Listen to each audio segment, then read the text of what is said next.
एकनाथ शिंदे आपल्या सोबतच्या आमदारांना, खासदारांना, नगरसेवकांना किंवा गटप्रमुख, जिल्हा प्रमुख या सगळ्यांसह सोबत घेऊन भाजपात विलीन होणार. एकनाथ शिंदेंना एक जबर आणि एक मोठा धक्का हा बसणार आहे किंवा आता त्या दिशेने वाटचाल सुरू आहे, अशा प्रकारची धक्कादायक माहिती समोर येत आहे. एकनाथ शिंदे यांच्या फुटीबाबत बऱ्याच वेळेस चर्चा करताना आपण लोकांना पाहिले आहे. मात्र आता जी धक्कादायक माहिती समोर येत आहे, सुप्रीम कोर्टाचा जो निर्णय समोर येणार आहे, त्या निर्णयामुळे एकनाथ शिंदेंना आता थेट विलीनच व्हावं लागणार आहे. नेमकं घडलंय काय, एकनाथ शिंदे समोरचे पर्याय काय आहेत आणि सुप्रीम कोर्टामध्ये काय घडलेलं आहे, हेच आपल्याला या व्हिडिओमध्ये समजावून घ्यायचं आहे. नमस्कार, मी रणजित आणि मुद्दा हक्काच्या या चॅनलवर तुम्ही नवीन असाल तर चॅनलला सबस्क्राईब करा, कारण आपल्या चॅनलवर आपण असेच वेगवेगळे विविध माहितीपूर्ण व्हिडिओज खास तुमच्यासाठी घेऊन येत राहत असतो. मंडळी, आपल्याला माहित आहे, महाराष्ट्रामध्ये एकनाथ शिंदे असतील, देवेंद्र फडणवीस असतील, यांची दोस्ती. एकनाथ शिंदेंना फोडण्यामागे देवेंद्र फडणवीसचा कशा प्रकारे हात होता त्यांचा, हे बऱ्याच वेळेस त्यांच्या तोंडातून असेल किंवा एकनाथ शिंदेकडून असेल आपण ऐकलेलं आहे. आणि ज्यावेळेस एकनाथ शिंदे फुटले होते, हे लक्ष देऊन ऐका, कारण हे खूप महत्वाचं आहे. एकनाथ शिंदेच्या पक्षाबाबत किंवा एकनाथ शिंदेचा आता जो निर्णय येणार आहे सुप्रीम कोर्टातून, त्या निर्णयाबाबत हे खूप महत्वाचं आहे. एकनाथ शिंदे यांच्या ज्यावेळेस फुटले होते, हे एकनाथ शिंदे उद्धव ठाकरेचा पक्ष घेऊन गेले होते किंवा त्यांचे आमदार घेऊन गेले होते, त्यावेळेस एकनाथ शिंदे म्हणाले होते की भाजप म्हणजे आमच्याकडे एक महाशक्ती उभी आहे आमच्या पाठीमागे, आणि त्या महाशक्तीमुळे आम्ही एवढे इथं आलो, आम्ही गुवाहाटीमध्ये राहतोय, आम्ही सगळ्या गोष्टी करतोय आणि सगळं काही ठीक होणार आहे. पण ही महाशक्तीची खूप मोठी चाल होती का, अशा प्रकारचा प्रश्न आता निर्माण झालेला आहे. कारण भाजपची एक हाती सत्ता आहे विधानसभेवर.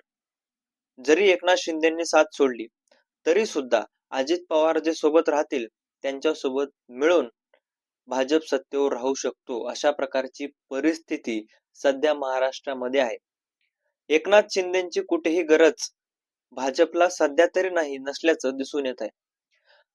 आणि याच गोष्टीचा फायदा भाजप घेऊ शकतं. कशा प्रकारे? कारण सुप्रीम कोर्टामध्ये एक सुप्रीम सुनावणी आहे आणि सुनावणी शेवटची असणार आहे. पक्ष कोणाचा, चिन्ह कोणाचं, याबाबतची सुनावणी ही असणार आहे.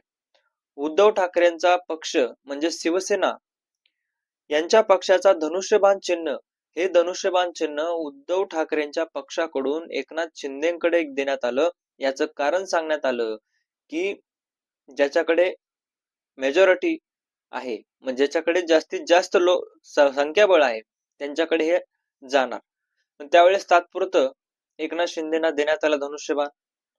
पण याच्या मागचा कायदेशीर खटला, कायदेशीर जी प्रक्रिया, कायदेशीर जे म्हणतो आपण, ते सगळं सुप्रीम कोर्टामध्ये चालू आहे.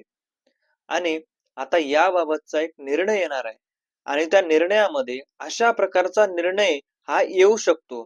तो निर्णय म्हणजे एकनाथ शिंदेकडून सगळं काही, पक्षाचं चिन्ह असेल, पक्षाची सगळी नाव असेल, सगळं जाऊ शकतं. आणि या सगळ्या गोष्टीमुळे जर आपण पाहिलं तर ठाकरेंच्या ज्यावेळेस सुप्रीम कोर्टामध्ये सुनावणी झाली होती, ठाकरेंच्या एका निर्णयामुळे ते पुन्हा सरकार सुप्रीम कोर्टाला स्थापन करता आलं नाही. तो निर्णय म्हणजे ठाकरेंनी सभागृहामध्ये माघार घेतली होती. कुठेही त्यांचा राजीनामा त्यांनी देऊन टाकला. तिथे जर वोटिंग झाली असती, आमदारांनी त्यांना जर नाकारलं असतं, तर कदाचित उद्धव ठाकरेंचं त्यावेळेस सरकार पुन्हा आलं असतं. त्या आमदारांना परत यावं लागलं असतं, एकनाथ शिंदेना परत यावं लागलं असतं, हे सुप्रीम कोर्टानं सांगितलंय. पण आता असंच घडू शकतं. आता तो कुठला निर्णय तसा नाही की वोटिंगचा आहे किंवा काही आहे, पण आता त्यावेळेस जे घडलं नाही ते आता घडू शकतं. आता सुप्रीम कोर्टामध्ये ही सुनावणी पार पडू शकते की पक्ष कोणाचा, आणि हे पक्ष जे मिळणार आहे, आता उद्धव ठाकरेंकडे हे जाणार असल्याची चर्चा आहे. म्हणजे धनुष्यबाण उद्धव ठाकरेंकडे जर गेला तर एकनाथ शिंदेपुढे पर्याय काय राहतात? तर याच्यामध्ये एकनाथ शिंदेकडे खूप कमी पर्याय राहतात. ते म्हणजे एकनाथ शिंदेकडे एक तर सुरुवातीचा पर्याय बघा, ज्या महाशक्तीमुळे आपण इथपर्यंत आलो आहोत, ज्या महाशक्ती आपल्या पाठीमागे मोठ्या प्रमाणात आहे, अशा प्रकारचं एकनाथ शिंदेना वाटत होतं, त्या महाशक्तीच्याच तुम्हाला पाठीवर बसावं लागणार आहे किंवा त्यांच्याकडेच जावं लागणार आहे. भाजपमध्ये शिवसेना पक्षाला म्हणजेच एकनाथ शिंदेच्या गटाला, पूर्ण गटाला विलीन व्हावं लागेल. नाहीतर मग ठाकरेंकडे परत जावं लागेल. अशा प्रकारची परिस्थिती ही निर्माण होणार आहे आणि ही परिस्थिती निर्माण झाली तर नक्कीच एकनाथ शिंदे पुढे मोठा पेच उभारणार आहे की आपण ठाकरेंकडे जावे, की आपण इकडेच राहावे, का आपण या सगळ्या गोष्टींकडे जावे. आता त्यांच्यापुढे दोन पर्याय आहेत. एक तर भाजपकडे जाऊ शकतात किंवा एक तर मग ठाकरेंकडे जाऊ शकतात. पण ठाकरेंकडे जायचं म्हणलं तर जायचं कसं? ठाकरेंकडे जर हिंडायचं म्हणलं तर ठाकरेंना तोंड दाखवायचं कसं? अशा प्रकारचा प्रश्न आहे. कारण त्या ठाकरेंना वर्षभरापासून 2 वर्षापासून आपण छळत आलेलो आहोत किंवा एक प्रकारे त्यांचा पक्ष घेऊन गेलो अशा प्रकारचं म्हणता येईल. त्या ठाकरेंकडे पुन्हा जाणं कितपत योग्य राहणार आहे अशा प्रकार सुद्धा मोठा प्रश्न आहे. त्यानंतर लोक विचार काय करतील? लोकांचा विचार जर आपण पाहिला तर वेगवेगळ्या गोष्टीमध्ये कशा प्रकारचा विचार असतो हे आपल्याला माहित आहे. मग या सगळ्या गोष्टी जर विचारात घेतल्या तर एकनाथ शिंदे पुढे मोठे पर्याय किंवा मोठे पर्याय नसल्याचं दिसून येत आहे आणि कुठेतरी एकनाथ शिंदे मोठ्या प्रमाणामध्ये अडचणीमध्ये सुद्धा आता सापडल्याचं दिसून येत आहे. पण सुप्रीम कोर्टाचा निर्णय जोपर्यंत येत नाही तोपर्यंत आपल्याला याच्याबद्दल अजूनही स्पष्टता नाही.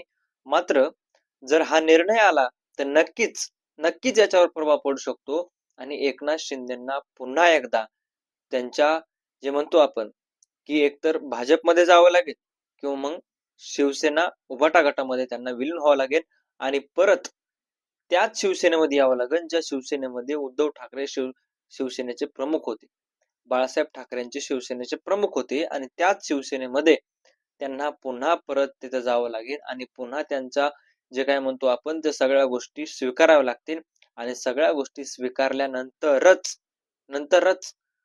मग पुन्हा सुरळीत होणार आहे आणि कुठेतरी एकनाथ शिंदेचा जो काही वाटा राहिलेला आहे शिवसेना पक्षामध्ये तो भरपूर मोठा आहे.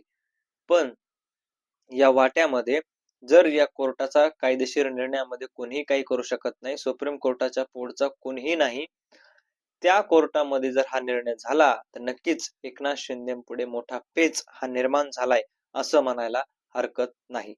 मित्रांनो, तुम्हाला काय वाटतं या सगळ्या गोष्टीबद्दल? तुमचं मत कमेंट मध्ये नक्की व्यक्त करा आणि तुम्हाला काय वाटते नक्की सांगा. भेटूयात नवीन व्हिडिओ मध्ये. तोपर्यंत धन्यवाद.